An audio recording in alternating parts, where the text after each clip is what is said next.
Hi students, आज हम chemical properties of metal का थर्ड पार्ट पढ़ने वाले हैं। तो मेटल जो है, अब देखते हैं कि मेटल सॉल्ट के साथ कैसे रिएक्शन करते हैं। देखो, हमने पीछे पढ़ा था कि मेटल एसिड के साथ रिएक्शन करते हैं, वाटर के साथ, एयर के साथ रिएक्शन करते हैं। अब हम पढ़ेंगे कि मेटल सॉल्ट के साथ कैसे रिएक्शन करते हैं। तो मेटल सॉल्ट के साथ रिएक्शन करने के लिए दो कंडीशंस है। एक तो जो मेटल है रिएक्शन करने वाली वो ज़्यादा रिएक्टिव होनी चाहिए और मेटल सॉल्ट के अंदर की जो मेटल है वो कम रिएक्टिव होनी चाहिए। और दूसरी चीज़ आपको बता दूं कि जो मेटल है वो मेटल सॉल्ट के साथ तभी रिएक्शन करेगी जब वो या तो सोल्यूशन फॉर्म में हो या फिर मोल्टन फॉर्म में, यानी कि या तो आपने उस मेटल सॉल्ट को वाटर में डिसॉल्व किया हो या उसको पिघलाया हो। तो मेटल सॉल्ट सॉलिड फॉर्म में कभी भी मेटल के साथ रिएक्शन नहीं करेगा, क्योंकि दो सॉलिड्स आपस में रिएक्शन नहीं करते।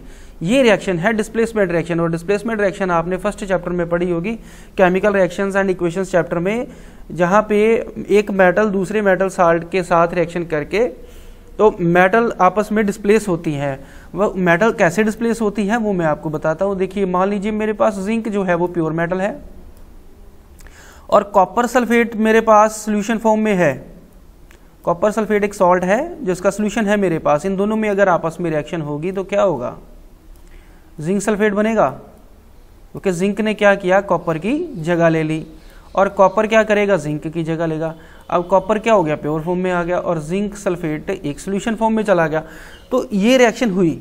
बट अगर मैं इस रिएक्शन को रिवर्स कर दूं, मान लीजिए कि कॉपर जो है अब वो जिंक सल्फेट के साथ रिएक्शन करे, तो क्या ये रिएक्शन पॉसिबल है? बताइए मुझे कि कॉपर जो है वो अगर जिंक सल्फेट के साथ मिला दिया जाए तो क्या इनकी आपस में रिएक्शन होगी? नहीं जी। क्यों? क्योंकि कॉपर अब इस टाइम पे कम रिएक्टिव है, तो जिंक जो है वो ज़्यादा रिएक्टिव है, तो ये डिस्प्लेसमेंट नहीं होगी। ये चीज़ आप याद रखना कि जो मेटल प्योर फॉर्म में है वो ज़्यादा रिएक्टिव होनी चाहिए, तभी ये रिएक्शन जो है वो होगी। अब है कि ये एग्जाम्पल मैं आपको बता देता हूँ। देखिए, कॉपर सल्फेट का कलर होता है डार्क ब्लू, ऐसा सोल्यूशन का कलर है। इसमें मैंने मैग्नीशियम का रिबन डाल दिया छोटा सा। उसके बाद क्या होगा कि ये कॉपर सल्फेट का जो कलर है वो फेड होना स्टार्ट हो जाएगा, और मैग्नीशियम का जो स्ट्रिप था उसका कलर चेंज होना शुरू हो जाएगा, और ये मैग्नीशियम जो है वो ये इसमें डिजॉल्व होनी स्टार्ट हो जाएगी सोल्यूशन में। उसके बाद क्या होगा, जो कॉपर है वो अलग से होना स्टार्ट हो जाएगा, नीचे ये बैठ जाएगा कॉपर, और जो सोल्यूशन का कलर है वो बिल्कुल ब्लू से बिल्कुल खत्म हो जाएगा, वो कलरलेस हो जाएगा। तो ये था डिस्प्लेसमेंट रिएक्शन। अब देखो, कुछ मेटल जो है वो ज़्यादा रिएक्टिव होती हैं, कुछ कम रिएक्टिव होती हैं। ज़्यादा रिएक्टिव मेटल जो है वो कम रिएक्टिव मेटल्स की जगह लेती हैं। तो एक सीरीज बन जाती है, एक सीक्वेंस बन जाता है। ज़्यादा रिएक्टिव मेटल्स को हम सबसे ऊपर रखते हैं और कम रिएक्टिव मेटल्स को हम नीचे रखते हैं, तो एक सीरीज बनती है। उसको हम रिएक्टिविटी सीरीज बोलते हैं, कि जिसमें मेटल्स को अरेंज किया गया उसकी डिक्रीजिंग ऑर्डर में, रिएक्टिविटी की डिक्रीजिंग ऑर्डर में। देखिए, सबसे ज़्यादा रिएक्टिव जो है वो पोटेशियम होता है, दूसरे नंबर पे सोडियम। ये हम पहले भी पढ़ते आए हैं कि हाईली रिएक्टिव मेटल्स दो ही हैं, सोडियम और पोटेशियम सबसे ज़्यादा रिएक्टिव है, सोडियम उससे कम है, उससे कम है कैल्शियम, उससे कम है मैग्नीशियम।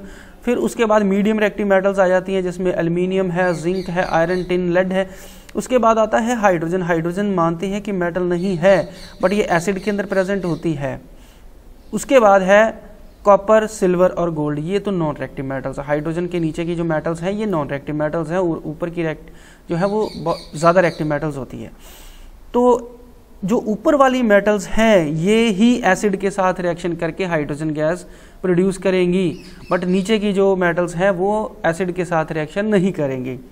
तो इस सीरीज को पूरा याद करने का एक बड़ा ही आसान तरीका है। Please stop calling me careless zebra, instead try learning how copper saves gold. तो ये सेंटेंस अगर आप याद रखोगे तो आपको पूरी रिएक्टिविटी सीरीज को याद करने में आसानी होगी। देखो, पी प्लीज का पी और यहाँ पे पोटेशियम का पी, तो इस तरीके से आप पूरी सीरीज को याद कर सकते हो। अब हम पढ़ते हैं, बड़ा ही इंपॉर्टेंट क्वेश्चन आता है मेटल्स और नॉन मेटल्स का डिफरेंस। तो मेटल्स और नॉन मेटल्स का डिफरेंस पढ़ेंगे। सबसे पहले पढ़ते हैं फिजिकल स्टेट। फिजिकल स्टेट तीन होती हैं, सॉलिड, लिक्विड और गैस। और आपको पता है कि सारे के सारे मेटल्स सॉलिड होते हैं, मरकरी को छोड़ के। नॉन मेटल्स जो है वो सॉलिड, लिक्विड, गैस तीनों फॉर्म में पाए जाते हैं। ऑक्सीजन, नाइट्रोजन, हीलियम, हाइड्रोजन, ये सारी गैसेज हैं। ब्रोमीन जो है वो लिक्विड है, और सॉलिड में कार्बन, सल्फर, फॉस्फोरस, ये सब आ जाते हैं। इसका मतलब है सॉलिड, लिक्विड, गैस तीनों फॉर्म में ये जो पाए जाएंगे। उसके बाद है लस्टर। तो लस्टर क्या होता है, चमक होती है। चमक सिर्फ मेटल्स में होती है, नॉन मेटल्स में नहीं होती। ये देखो गहने जो है वो मेटल्स के बनते हैं, और नॉन मेटल देखो जो रेड फास्फोरस है वो उसमें कोई चमक नहीं है। तो metals are lustrous while non metals are not. तो मेटल्स में लस्टर होती है, नॉन मेटल्स में नहीं होती। उसके बाद ये देखो ये थिन शीट बनी हुई है एल्यूमिनियम फॉयल की, जबकि कोयले की आप थिन शीट बना सकते हो क्या? ये बड़े बड़े कोयले के पीस हैं, क्या इसकी शीट बना सकते हो? नहीं बना सकते। तो क्यों? क्योंकि मेटल जो है वो मेलिएबल होते हैं और नॉन मेटल जो है वो नॉन मेलिएबल होते हैं। अब उसके बाद डक्टाइलिटी पढ़ते हैं। डक्टाइलिटी देखिए, ये आप कॉपर की वायर देख सकते हो। तो कॉपर की वायर तो होती है क्योंकि कॉपर मेटल है। तो क्या कोयले की आप वायर बना सकते हो? नहीं, क्योंकि कोयला जो है वो डक्टाइल नहीं होता। इसलिए मेटल जो है वो डक्टाइल है और नॉन मेटल जो है वो ब्रिटल होते हैं। ब्रिटल का मतलब जो चटक जाते हैं, जो टूट जाते हैं। उसके बाद हार्डनेस की बात करें तो मेटल्स बहुत ज़्यादा हार्ड होते हैं, जबकि जो नॉन मेटल्स हैं वो सॉफ्ट होते हैं। एक एक्सेप्शनल केस है कि डायमंड सबसे ज़्यादा हार्ड है। ठीक है, ये मेटल्स ज़्यादातर हार्ड होते हैं, एक मेटल को छोड़ के, मरकरी को, तो सोडियम को, पोटेशियम को, ये थोड़े सॉफ्ट होते हैं। बाकी सारे मेटल जो हैं वो हार्ड होते हैं। और नॉन मेटल जो है वो मोस्टली सॉफ्ट होते हैं डायमंड को छोड़ के। मेल्टिंग पॉइंट की बात करें तो मेटल्स का मेल्टिंग पॉइंट हमेशा हाई होता है और नॉन मेटल्स का मेल्टिंग पॉइंट लो होता है। अब कंडक्टिविटी की बात करें तो इलेक्ट्रिसिटी या हीट जो पास होती है इनमें से, हम उसको कंडक्टिविटी बोलते हैं। तो मेटल जो है वो good conductor of heat and electricity है, जबकि नॉन मेटल्स में से इलेक्ट्रिसिटी पास नहीं होती। ये आप कैसे देख सकते हो कि देखो जो वायर्स जितनी भी बनती है हमारे घर में, केबल्स या इलेक्ट्रिक वायर जो आती है वो मेटल्स की बनी होती, बट उसके ऊपर जो कोटिंग हुई होती है, इंसुलेशन हुआ होता है, वो नॉन मेटल्स का होता है। इसलिए क्योंकि नॉन मेटल जो है वो bad conductor of heat and electricity और मेटल जो है वो good conductor of heat and electricity है। अब बात करते हैं सोनोरोसिटी की। तो ये चीज़ आप देख रहे हो, ये क्या है?